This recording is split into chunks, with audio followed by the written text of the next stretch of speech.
The next letter with a date is the American Exchange Hotel in San Francisco, February 23rd, 1884. And if you're sensitive about references to race, you might want to skip this. Let's see this in particular.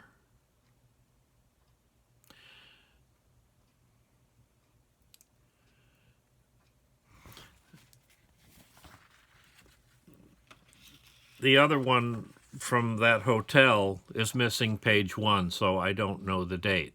But I'll read that one next. So page 2 begins,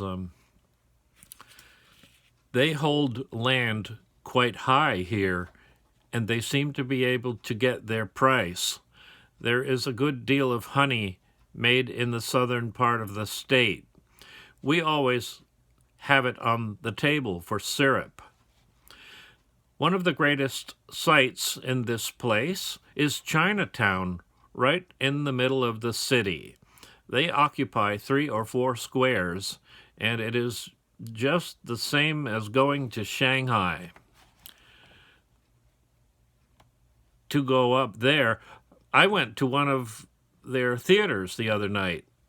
There were crowds of Chinese, but I only saw 2 or 3 whites. The actors and actresses did a good deal of singing or chanting, like an opera or oratorio. There are plenty of musicians arranged behind the performers.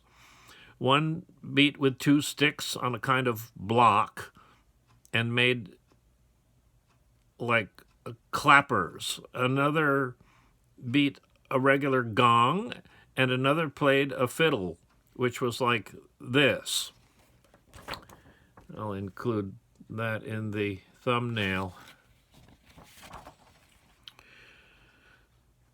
As near as I could make out, like a croquet mallet, but I guess it had a skin on the body and it sounded like a devil's fiddle.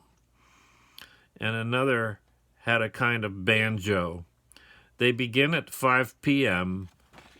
and last till 12 at night. But the audience come and go when they feel like it. About 3/4 of an hour was enough for me. They do not depend much on scenery, but dress to kill. One of the women must have been a high-born lady, as her feet were not more than 3 or 4 inches long. It looked as though she had no feet. She could not stand a great while, and could not walk very well. But they are all peculiar about walking on account of their shoes.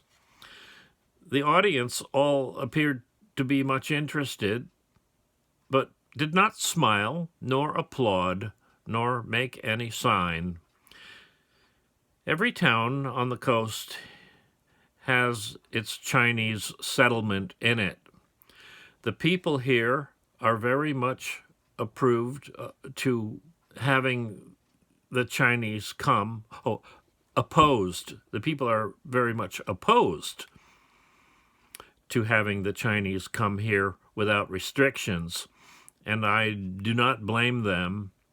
Many are employed here as house servants, and many in factories.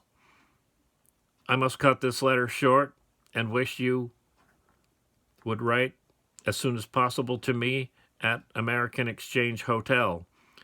I will try to get it some way if I leave here.